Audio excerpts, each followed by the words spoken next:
এবার কেমন লাগছে? শালা, আগে বড় হতে দে, তারপর সাক্ষাৎকার দেবো। হ্যাঁ বাবু, তুমি পৃথিবীতে এসেছো, এখন তুমি কি চাও? সাংবাদিক মামা, মোবাইলটা দিন, পাবজি খেলবো। কেমন আছো সোনা? জন্ম নিয়ে কেমন লাগছে?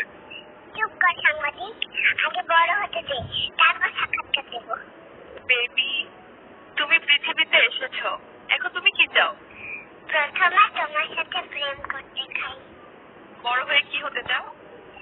আমি প্রেসিডেন্ট হব, আমি একটা রাজনৈতিক দল চালাবো। বেবি, দুধ খেয়েছো? আমি এখনো দুধ খাওয়ার বয়স হয়নি, আমি বিরিয়ানি খাবো। বাবু, তুমি বড় হয়ে কি হবে? সাংবাদিক মামা?